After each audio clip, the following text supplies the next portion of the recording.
Hello बच्चों, नमस्ते। कैसे हो आप लोग? बच्चों, आज हम जो नया टॉपिक स्टार्ट करने वाले हैं इसका नाम है विलियन या सॉल्यूशन। 12th बोर्ड में बच्चों ये चैप्टर हमारे 3 मार्क्स को लेकर के आता है। हम इस चैप्टर को आज कंटिन्यू करने वाले हैं। बच्चों, विलियन हमारे 11th क्लास में थोड़ा सा पार्ट था। विलियन जो है बच्चों वो मिश्रण है। जब दो या दो से अधिक पदार्थों को आपस में मिलाया जाता है तो जो संगठन बन के आता है उसे हम विलियन या मिश्रण कहते हैं। बच्चों, विलियन आप लोग अपने दैनिक जीवन की लाइफ में कई सारे देखते हैं, जैसे आप शिकंजी लेते हैं या मीठा दूध पीते हैं या चाय है, ये सब हमारे भिन्न भिन्न प्रकार के विलियन हैं। बच्चों, विलियन का निर्माण जब होता है तो विलियन का निर्माण दो प्रावस्थाओं के द्वारा होता है। तो विलियन दो पदार्थों से मिलकर बनता है, एक होते हैं विलेय और एक होता है हमारे पास में विलायक। ठीक है बच्चों, विलेय को हम लोग सोल्यूट कहते हैं जबकि विलायक को हम लोग सॉल्वेंट कहते हैं। अब आपको ये भी ध्यान रखना होगा कि जब विलेय का निर्माण होता है तो विलेय वो पदार्थ होते हैं जिनकी मात्रा कम होती है, जबकि विलायक वो पदार्थ होते हैं जिनकी मात्रा अधिक होती है। फॉर एग्जाम्पल, हम एक एग्जाम्पल की यहाँ पर बात करें कि जैसे आपने चाशनी बनाई, तो चाशनी का जब निर्माण होता है तो उसमें पानी के अंदर हम चीनी को मिलाते हैं।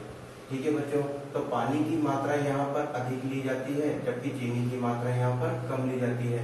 तो इस तरह से हम ये कह सकते हैं कि पानी और चीनी का मिश्रण या पानी या नमक का जो मिश्रण है वो हमारा विलेय कहलाएगा। तो आपको क्या ध्यान रखना है कि विलेय जो है वो पदार्थ कम मात्रा में होते हैं विलेय में, जबकि विलायक जो है वो ज्यादा होता है। या हम यूं भी कह सकते हैं कि विलेय वो पदार्थ होते हैं जिन्हें हम घोलते हैं, जिन्हें घोला जाता है वो हमारे सोल्यूट या विलेय कहलाते हैं, जबकि इन पदार्थों को जिसमें घोला जाता है, जिसमें ये घुलते हैं, उन पदार्थों को हम विलायक कहते हैं। ठीक है बच्चों, तो नमक का जब पानी में विलयन बनाया जाता है तो वहां पर पानी हमारा विलायक है और नमक जो है वो हमारा विलेय हो गया।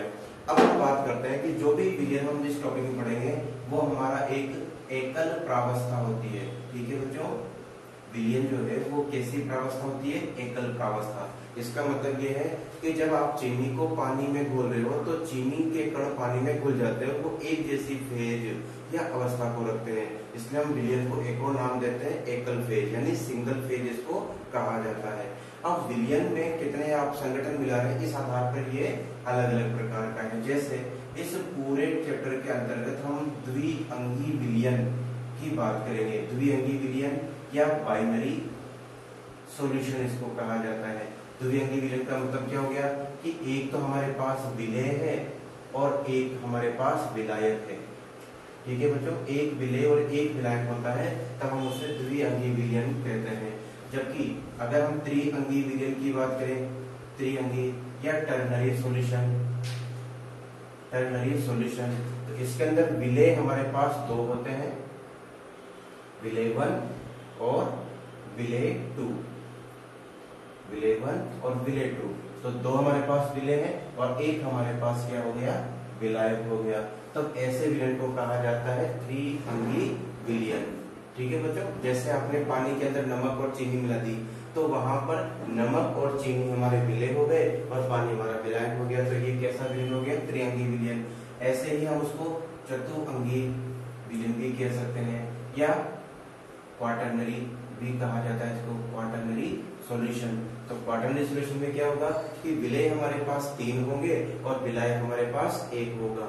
ठीक है बच्चों, जैसे आपने शिकंजी बनाई तो शिकंजी बनाई तो वहां पर नमक, चीनी और नींबू का रस ये तो हमारे पास विलेय हो गए और पानी हमारे पास विलायक हो गया। तो ये हो गया हमारे पास में क्वाटरनरी विलयन। बच्चों, आपको समझ में आ गई होगी। तो विलयन जो होता है ये एक समांगी विलयन होता है।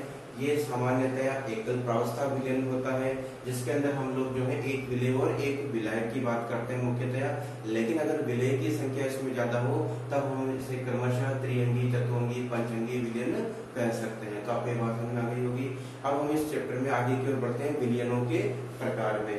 तो जब विलयनों के प्रकार की बात की जाती है तो विलयन हमारे पास 3 प्रकार के होते हैं बच्चों। विलयन हमारे पास कितने प्रकार के होते हैं? 3 प्रकार के होते हैं।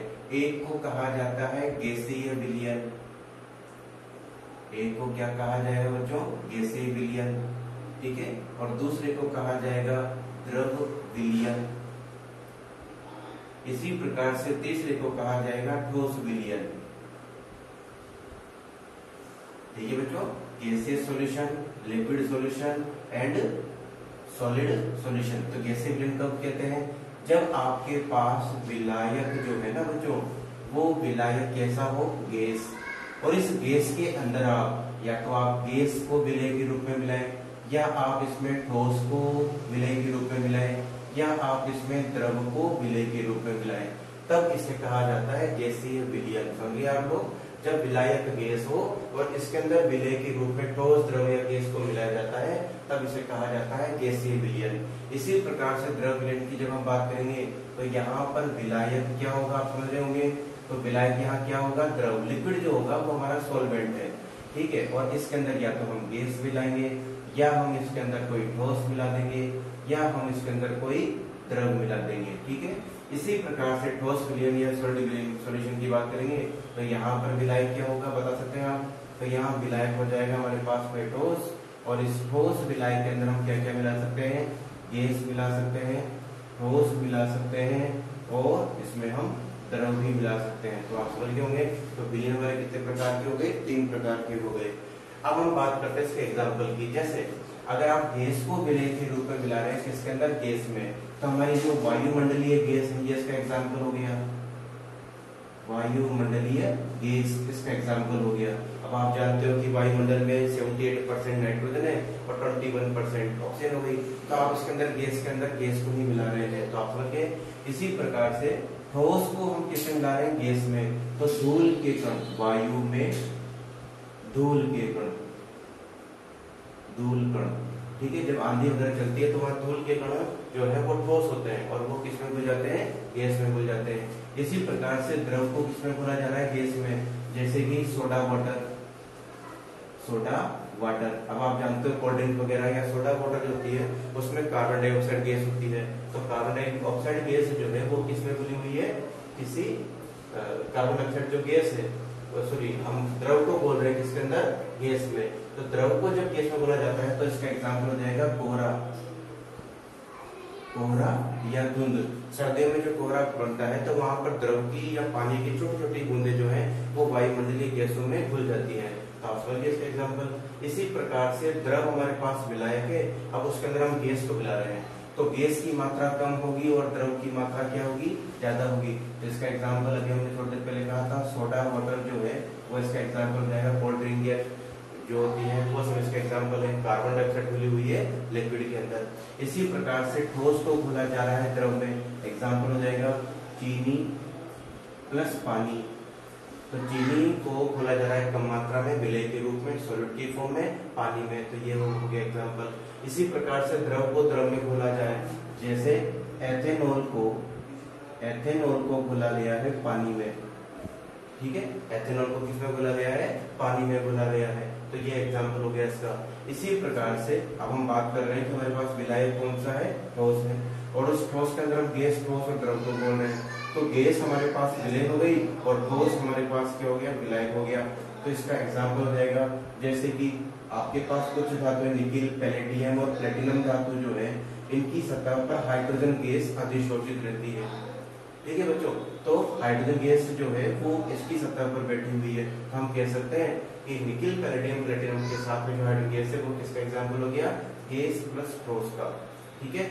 इसी प्रकार से ठोस को ठोस में घोला जाए, जितनी भी मिश्र धातुएं हैं, जितनी भी मिश्र धातुएं हैं, जैसे कि हम स्टेनलेस स्टील की बात करें, पीतल की बात करें, ब्रास की बात करें, तो ये सब जो है वो किसके एग्जाम्पल देंगे? ठोस प्लस ठोस के एग्जाम्पल देंगे। इसी प्रकार से द्रव को घोला जाए किसमें? ठोस में। द्रव की मात्रा कम हो और ठोस की मात्रा उसमें ज्यादा हो। तो जैसे सोडियम अमलगम, जिंक अमलगम, ठीक है। तो आप देख रहे होंगे यहाँ पे द्रव के रूप में क्या है? मरकरी धातु है, और यहाँ पर ठोस के रूप में क्या है? सोडियम और जिंक मेटल है। तो आप समझ गए होंगे कि हमारे पास विलयन के क्या हो गए? प्रकार। तो आप इसको सावधानी पूर्वक याद रख लेंगे कि कौन से केस में हमको कौन सा एग्जाम्पल लेना है, कि भाई ठोस का द्रव में विलयन है या द्रव का ठोस में विलयन है। तो विलय हमेशा कम होगा और विलय हमेशा ज्यादा होगा। अब हम बात करते हैं सांद्रता की इकाइयों की। बच्चों सांद्रता क्या होती है? कि जब आप कोई विलय या विलायक में निश्चित मात्रा में कोई ठोस पदार्थ को या द्रव या गैस पदार्थ को मिलाते हैं तो उस निश्चित आयतन में घुले हुए पदार्थ की मात्रा या विलय की जो मात्रा है वो उसकी सांद्रता कहलाती है। बच्चों सांद्रता को हम C से रिप्रेजेंट करते हैं और इसका जनरल फॉर्मूला होता है C = N/V। Concentration is equal to number of moles per unit volume. जो आपके पास विलयन है उसके इकाई आयतन में यूनिट वॉल्यूम में कितने मोल्स उस पदार्थ के घुले हुए हैं वो उसकी क्या होती है सांद्रता। अब बच्चों सांद्रता को मेजर करने की 3 यूनिट्स होती है। या तो हम इसको वेट बाय वेट में कैलकुलेट करते हैं, या हम इसको वेट बाय वॉल्यूम में कैलकुलेट करते हैं, या हम इसको वॉल्यूम बाय वॉल्यूम में कैलकुलेट करते हैं। आप समझ रहे होंगे, या तो वेट बाय वेट में, या वेट बाय वॉल्यूम में, या वॉल्यूम बाय वॉल्यूम में। अब इसका मतलब क्या है, किसी पदार्थ के जो निश्चित मात्रा है वो किसी विलयन के निश्चित ग्राम में या 100 ग्राम पार्ट के अंदर कितना घुला हुआ है तो वो उसका कहलाएगी सांद्रता वेट बाय वेट में। इसी प्रकार से सोल्यूट या विलय की वह निश्चित मात्रा जो उसके इकाई विलयन में घुली हुई है या विलायक में घुली हुई है तो वो उसकी कहलाएगी वेट बाय वॉल्यूम कंसंट्रेशन। इसी प्रकार से जो आपका विलय पदार्थ है वो अगर द्रव है तो उसका कितना ml आयतन किसी विलयन के अंदर कितने आयतन में घुला हुआ है तो उसका कहलाएगा वॉल्यूम बाय वॉल्यूम कंसंट्रेशन। अब इसको कैसे मेजर करते हैं, पहले हम बात करते हैं यहाँ पर वेट बाय वेट परसेंटेज की। तो इसका फॉर्मूला क्या बन जाएगा, जो आपके पास विलय है सोल्यूट है उसकी ग्राम में मात्रा डिवाइडेड बाय जो आपके पास विलयन है उस विलयन की भी में मात्रा ग्राम में मात्रा और इसको हम मल्टीप्लाई कर देंगे 100 से। ठीक है बच्चों, अब विलयन हम लोग जानते हैं, विलयन इज इक्वल टू क्या होता है, विलय प्लस विलायक यानी सॉल्यूट प्लस सॉल्वेंट। तो अगर हम विलय को A से, हम बच्चों ध्यान रखेंगे विलय को हम यहाँ पर इंडिकेट कर रहे हैं A से और विलायक को इंडिकेट कर रहे हैं हम यहाँ पर B से। ठीक है, तो हम इसका फॉर्मूला क्या बना लेंगे, WA divided by WA plus WB into 100। इस प्रकार से हम weight by weight percentage calculate कर लेंगे। जैसे आपके पास क्वेश्चन दिया हुआ हो, क्वेश्चन क्या है हमारे पास में कि 5 ग्राम NaOH 50 ग्राम H2O में घुला है तो पदार्थ का वेट बाय वेट परसेंटेज ज्ञात कीजिए। हमें उस पदार्थ का जो कि हमारा NaOH है उसका हम क्या निकाल रहे हैं, सांद्रता वेट बाय वेट में कैलकुलेट कर रहे हैं। तो कैसे कैलकुलेट करेंगे, अब आपको दिख रहा होगा मात्रा किसकी कम है, NaOH की, तो ये तो क्या हो गया विलय, और मात्रा ज्यादा किसकी हुई, पानी की, तो ये हो गया हमारे पास में विलायक, और दोनों की मात्रा ग्राम में दी हुई है। तो आप इसको ध्यान रखेंगे, ग्राम लेंगे या किलोग्राम या मिलीग्राम, एक ही यूनिट में इसको रखेंगे। तो वेट बाय वेट परसेंटेज निकाल लेते हैं हम इसका। 5 ग्राम हमारे पास विलय है तो W by W percentage equals to क्या हो जाएगा, 5 डिवाइडेड बाय, अब ये 50 ग्राम विलायक था और 5 ग्राम विलय है तो ये कितना हो गया हमारे पास में 55 हो चुका है, और इसको मल्टीप्लाई कर देंगे हम 100 से, तो ये हो गया 500 डिवाइडेड बाय 55। इसको सोल्व करने पर जो वैल्यू आएगी x वो हमारे पास हो जाएगी वेट बाय वेट परसेंटेज में। आप समझ गए होंगे, तो इस प्रकार से हम वेट बाय वेट परसेंटेज निकाल लेते हैं। इसी प्रकार से यदि हमें पदार्थ की सांद्रता निकालनी है वेट बाय वॉल्यूम में, तो वेट बाय वॉल्यूम में निकालनी है तो वेट बाय वॉल्यूम का मतलब क्या हो जाएगा, विलय की ग्राम में वो मात्रा जो विलयन के ml में घुली हुई है, इकाई ml आयतन में घुली हुई है, तो उसको हम यहाँ पर कैलकुलेट कर लेंगे। ठीक है बच्चों, तो विलय की ग्राम में मात्रा डिवाइडेड बाय विलयन का ml में आयतन, ये ml में क्या हो जाएगा, इसका आयतन हो जाएगा। ठीक है, तो यहाँ पर भी ऐसे कैसे हो जाएगा, जो विलय की मात्रा W हो जाएगा और ml में जो आयतन है वो हम इसी प्रकार से निकाल लेंगे। बस इसको WA की जगह पर हम उसको क्या लिखेंगे, VA प्लस VB, और क्वेश्चन को सोल्व आउट कर लिया जाएगा। जो वैल्यू आएगी वो हमारी हो जाएगी वेट बाय वॉल्यूम परसेंटेज में। इसी प्रकार से वॉल्यूम बाय वॉल्यूम परसेंटेज हमको निकालनी है, तो विलय का आयतन में ml में, तो विलय का ml में आयतन और नीचे वही रह जाएगा विलयन का ml में आयतन।